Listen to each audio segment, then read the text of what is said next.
Hello. కానమోకు కథావచనం మోహనవచనం పరిజ్ఞాన హితబాండం నిత్య చదువరి శ్రోతలకు ఆహ్వానం. నమస్కారం.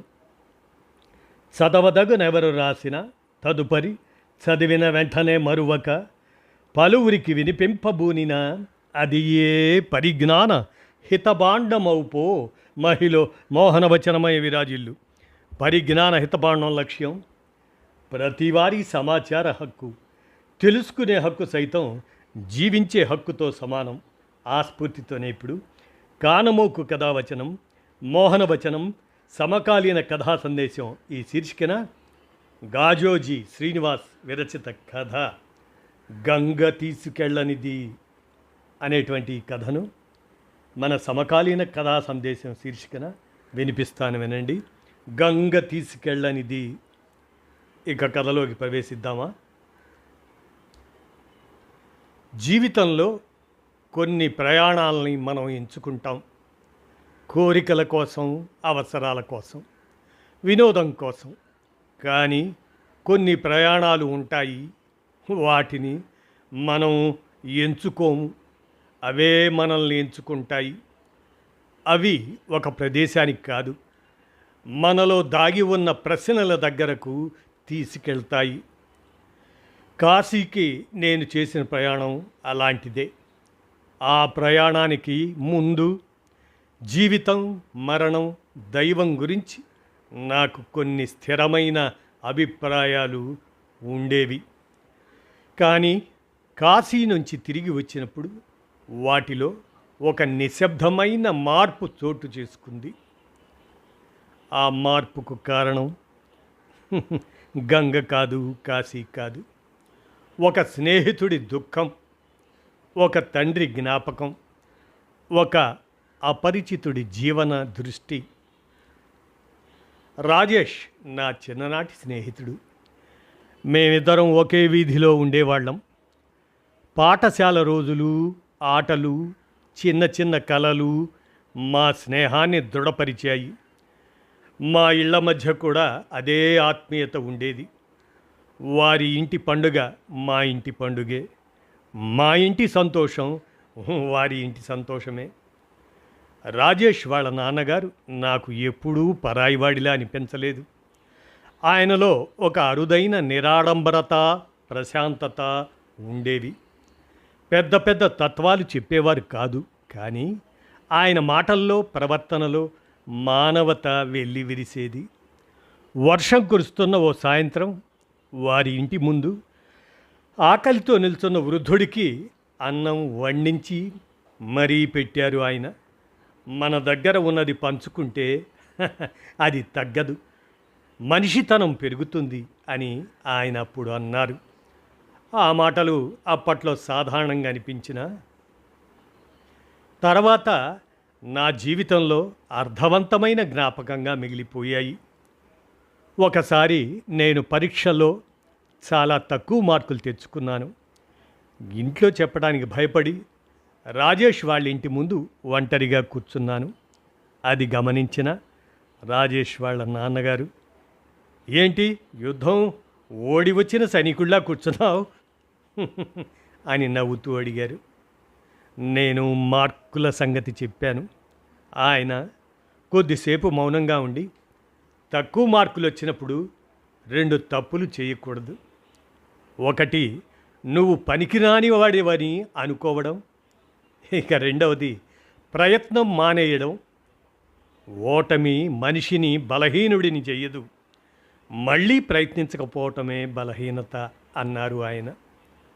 ఆ తర్వాత లోపలికి వెళ్ళి ఇద్దరికీ ఆయనే టీ తీసుకొచ్చారు. ఆ రోజు ఆయన చెప్పిన మాటలు అప్పట్లో ఓదార్పులా అనిపించాయి, కానీ తర్వాత అర్థమైంది అవి జీవితానికి దిక్సూచికలని. కాలం గడిచింది, మేమిద్దరం పెద్దవాళ్ళమయ్యాం. కానీ రాజేష్ వాళ్ళ నాన్నగారి పట్ల నా గౌరవం మాత్రం మారలేదు. అలాంటి జ్ఞాపకాల మధ్య ఒకరోజు ఆయన మరణించారనే వార్త తెలిసింది.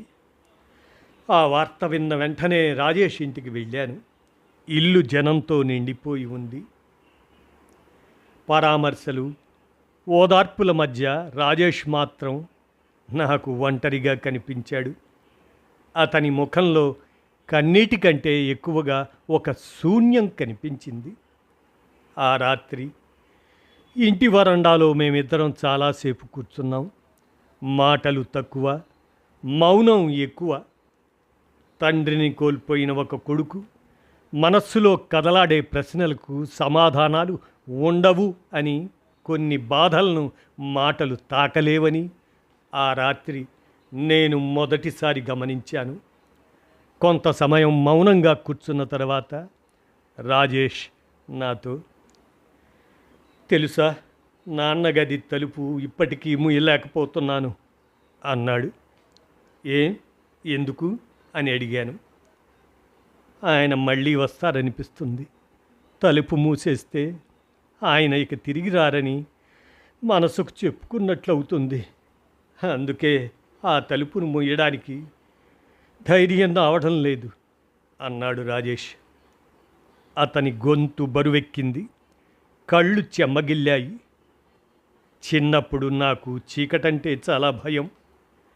రాత్రివేళ కరెంటు పోతే నాన్న నా పక్కనే కూర్చొని నేనున్నాను కదా అనేవారు. ఆ ఒక్క మాట చాలు నాకు భయం పోయేది అంటూ అతను బాధను దాచుకుంటూ మెల్లగా నవ్వాడు. జీవితంలో నేను ఎన్ని చోట్లకు వెళ్ళినా ఎక్కడో ఒక చోట నాన్న నిలబడే ఉన్నారనే ధైర్యం ఉండేది. ఇప్పుడు మొదటిసారి వెనక్కి తిరిగి చూస్తే ఎవరూ కనిపించడం లేదు. కొద్దిసేపటి తర్వాత మళ్ళీ అన్నాడు, నాన్న చనిపోయిన రోజు నుంచి ఇప్పటి వరకు నేను ఏడవలేదు.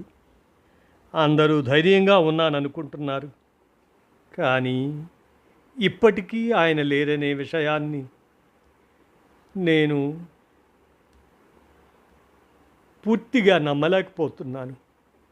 ఇంట్లోకి వెళ్ళినప్పుడల్లా ఆయన కుర్చీ వైపు చూస్తాను. ఏదైనా మంచి వార్త చెప్పాలనిపిస్తే ఫోన్ తీసుకుంటాను. తర్వాత గుర్తొస్తుంది, ఆ నంబరు ఇక ఎప్పటికీ ఎవరూ ఎత్తరని. ఆ మాటలు విన్నాక నేను ఏమీ మాట్లాడలేకపోయాను. కొన్ని దుఃఖాలు కన్నీళ్లుగా బయటకు పోవు. అవి జ్ఞాపకాల రూపంలో మళ్ళీ మళ్ళీ తిరిగి వస్తుంటాయి. కొన్ని రోజుల తర్వాత రాజేష్ తన తండ్రి అస్థికలను కాశీలో గంగలో నిమజ్జనం చేయాలనే కోరికను వ్యక్తం చేశాడు. ఆ ప్రయాణంలో తనకు తోడుగా రావాలని నన్ను అడిగినప్పుడు నేను ఎటువంటి సంకోచం లేకుండా అంగీకరించాను. అప్పటికి అది ఒక స్నేహితుడికి చేయాల్సిన సహాయం మాత్రమే అనిపించింది. కాశీ చేరుకున్న మొదటి ఉదయం మేము గంగా ఘాట్ల వైపు నడిచాం. గంగ ఒడ్డున కూర్చొని ఉన్న వాళ్లను చూస్తూ రాజేష్ మౌనంగా నడుస్తున్నాడు. అప్పుడే మా ముందు ఒక చిన్నపిల్లాడు పరిగెత్తుకుంటూ వచ్చాడు. వాడి చేతిలో ఉన్న నీళ్ల సీసా జారి నేలపైన పడి దొర్లుకుంటూ కొంత దూరం వెళ్ళింది. ఆ పిల్లాడు దాని వెంట పరిగెత్తబోతుండగా పక్కనే కూర్చున్న ఒక వృద్ధుడు కష్టంగా లేచి ఆ సీసాను అందుకొని ఇచ్చాడు ఆ బాలుడికి. వాడు నవ్వుతూ థ్యాంక్ యూ తాతయ్య అని చెప్పి పరిగెత్తుకుంటూ వెళ్ళిపోయాడు. వృద్ధుడు కూడా చిరునవ్వు నవ్వి మళ్ళీ తన స్థానంలో కూర్చున్నాడు. ఆ సంఘటనలో ప్రత్యేకంగా ఏమీ లేదు, కానీ ఎందుకో రాజేష్ చాలాసేపు ఆ వృద్ధుడినే చూస్తూ నిలబడ్డాడు. ఏమైంది రాజేష్ అని అడిగాను. కొంతమందిని చూస్తే మనకు ఇష్టమైన వాళ్ళు గుర్తొస్తారు కదా అన్నాడు రాజేష్. మేమిద్దరం మళ్ళీ ముందుకు నడిచాం. తెల్లవారుజామున గంగ ఒడ్డున నిలబడి చూస్తుంటే కాశీ మరో రూపంలో కనిపించింది. తూర్పు దిక్కున ఉదయిస్తున్న సూర్యుడు గంగా జలాలపైన బంగారు కాంతిని చల్లుతున్నాడు. ఘాట్ల మెట్లపైన యాత్రికులు నిశ్శబ్దంగా స్నానాలు చేస్తున్నారు. కొందరు తమ ప్రియమైన వారిని స్మరిస్తుంటే మరికొందరు చేతులు జోడించి ప్రార్థనలో మునిగిపోయారు. దూరంగా గుడి గంటల ధ్వని వినిపిస్తుంది. గంగ ఒడ్డున వేలాది మంది ఉన్నారు. కొందరు పాప ప్రక్షాళన కోసం వచ్చారు, కొందరు మోక్షం కోసం వచ్చారు, కొందరు తమకు దూరమైన వారిని చివరిసారి స్మరించుకోవడానికి వచ్చారు. ఒకవైపు అస్థికలు గంగలో కలుస్తుంటే, మరోవైపు చిన్న మట్టి దీపాలు ప్రవాహంలో సాగిపోతున్నాయి. ఎవరి మనసులో ఏ ఆలోచనలు సుడులు తిరుగుతున్నాయో తెలియదు, కానీ గంగ మాత్రం ఎవరి గతాన్ని తూచకుండా అందరి స్పర్శను ఒకే నిశ్శబ్దంతో తనలో కలుపుకుంటూ ముందుకు సాగిపోతుంది. అస్థికల నిమజ్జనం సమయంలో రాజేష్ చేతిలో చిన్న చిన్న మట్టి పాత్రను చూస్తుంటే, ఉన్న చిన్న మట్టి పాత్రను అది బూడిదతో నిండిన పాత్రగా కనిపించలేదు. అందులో ఒక తండ్రి నవ్వు ఉంది, ఒక కుటుంబ చరిత్ర ఉంది, ఒక కొడుకు బాల్యం ఉంది, ఒక ఇంటి ఆధారం ఉంది. గంగలో కలిసింది బూడిద మాత్రమే అయినా చివరి పిడికెడు అస్థికలు నీళ్లలో కలిసిపోయాక కూడా రాజేష్ చేయి కొంతసేపు అలాగే నిలిచిపోయింది. అతని తండ్రి లాంటి మంచి మనిషి, అలాగే మరెందరో అపరిచితులు కూడా చివరికి ఇదే ప్రవాహంలో కలిసిపోతున్నారు. అప్పుడు ఎందుకో నా మనస్సులో ఒక సందేహం మెదిలింది. మనుషుల జీవితాలు ఇంత భిన్నంగా ఉంటే వారి చివరి ప్రయాణం మాత్రం ఒకేలా ఉంటుందా? గంగ మాత్రం తన ప్రవాహాన్ని ఆపలేదు, నా ప్రశ్నకు సమాధానం చెప్పలేదు. ఆ సందేహం నాతోనే మిగిలిపోయింది. గంగలో అస్థికలను వదిలిన తర్వాత రాజేష్ చాలాసేపు నీళ్ల వైపు చూస్తూనే నిలబడ్డాడు. తరువాత నా వైపు తిరిగి ఒకంత ఆవేశంగా, నిజం చెప్పు, మంచి మనిషిగా బతికితే ప్రయోజనం ఏమిటి అన్నాడు రాజేష్. నేను ఆశ్చర్యంగా అతని వైపు చూశాను. ఎందుకలా అంటున్నావు? జీవితమంతా ఇతరుల కోసం బతికారు నాన్న, ఎవరికీ చెడు చెయ్యలేదు. ఇప్పుడు మిగిలింది ఈ బూడిద మాత్రమే. మరైతే మంచితనానికి అర్థం ఏమిటి? అతని ప్రశ్నలో కోపం లేదు, బాధ మాత్రమే ఉంది.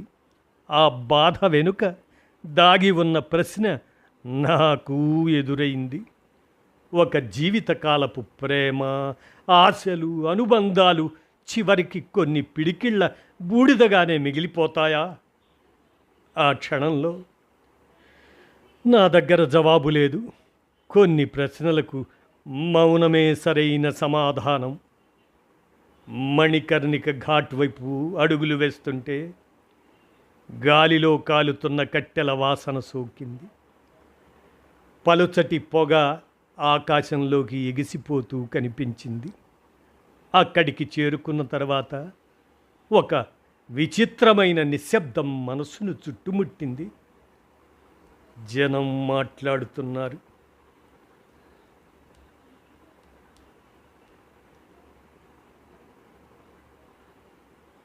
ఆ మాటలు ఆలకించే క్రమంలో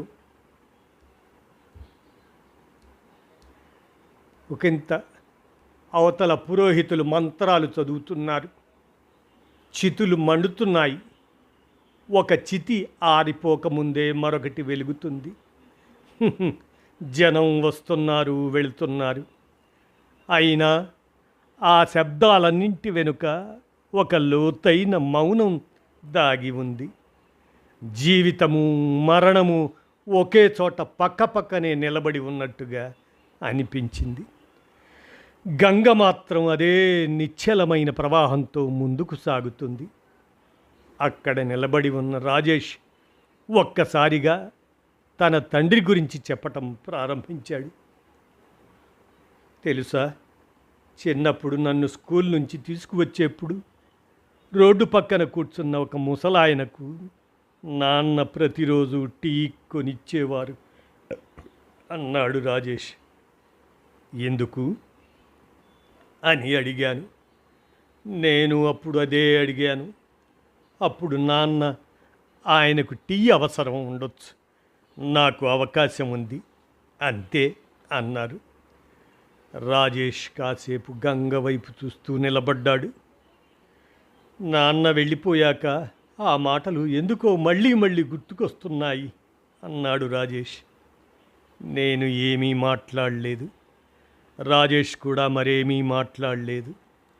గంగ వైపే చూస్తూ నిలబడ్డాడు. మరుసటి రోజు మధ్యాహ్నం ఒక చిన్న హోటల్లో భోజనం చేయడానికి వెళ్ళాం.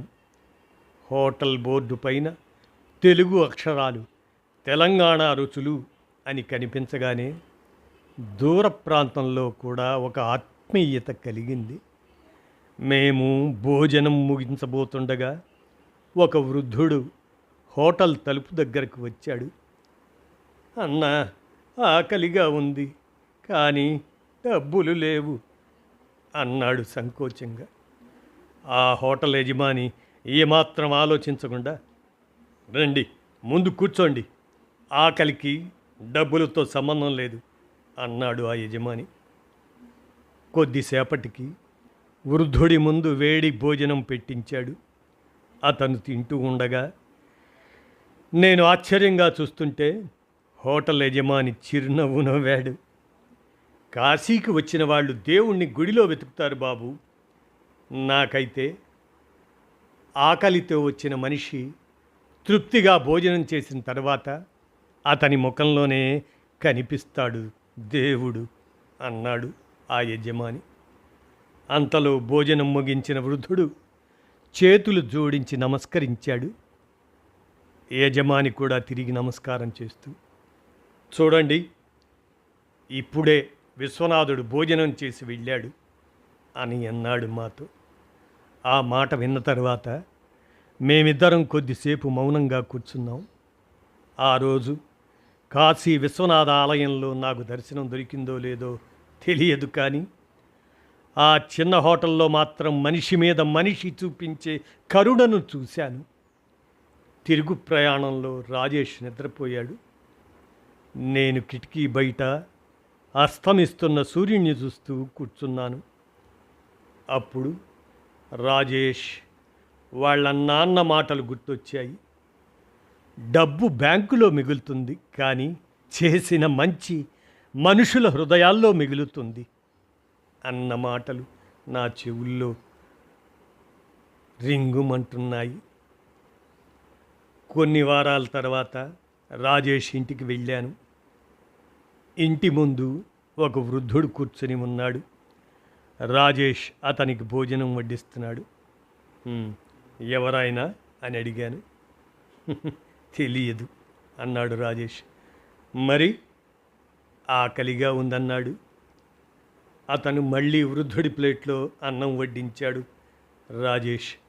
ఆ వృద్ధుడు భోజనం చేస్తున్నంతసేపు రాజేష్ మౌనంగా చూస్తూ ఉన్నాడు.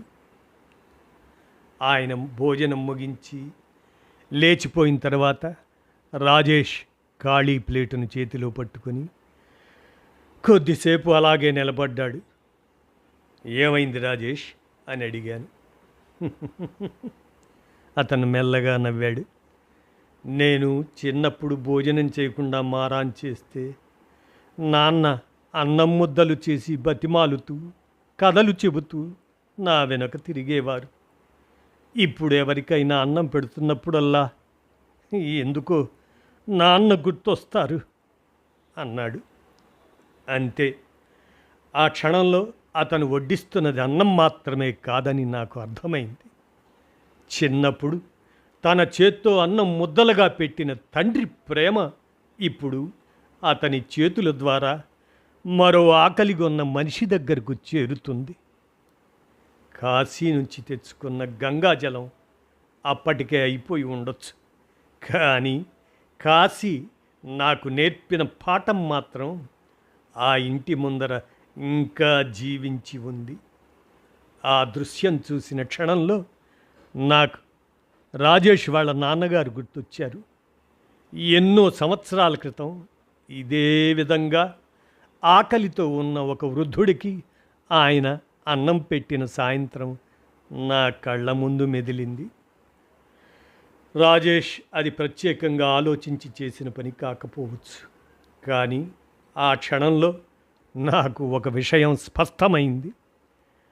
మనిషి తన పిల్లలకు ఆస్తిని మాత్రమే వదిలిపెట్టడు, తన హృదయాన్ని కూడా వదిలిపెడతాడు. గంగ ఒడ్డున రాజేష్ అడిగిన ప్రశ్నకు సమాధానం నాకు ఇప్పుడు దొరికింది. మంచి మనిషి వదిలి వెళ్ళేది కేవలం బూడిదను కాదు, తన మంచితనాన్ని ముందుకు తీసుకెళ్లే మనుషుల్ని. గంగ తీసుకెళ్ళింది ఆయన అస్థికలను మాత్రమే. ఆ గంగ తీసుకెళ్ళలేనిది ఆయన మంచితనం. అది ఇప్పుడు రాజేష్ చేతిలో అన్నమై మరో ఆకలిగొన్న మనిషి దగ్గరకు చేరుతుంది. కొందరు మనుషులు గంగలో కలిసిపోరు. వారు తమను ప్రేమించిన వారి ప్రవర్తనలో, తమ వల్ల మారిన జీవితాల్లో గంగలా ప్రవహిస్తూనే ఉంటారు. గంగ తీసుకెళ్ళనిది అదే. ఇదండి కథ. గంగ తీసుకెళ్ళనిది అనేటువంటి ఈ కథను గాజోజి శ్రీనివాస్ విరచించి అందజేయగా, కానమోకు కథావచనం, మోహనవచనం, సమకాలీన కథా సందేశం శీర్షికన మన కానమోకు కథావచనం శ్రోతలకు వినిపించాను. గంగ తీసుకెళ్ళనిది. విన్నారుగా. ధన్యవాదాలు.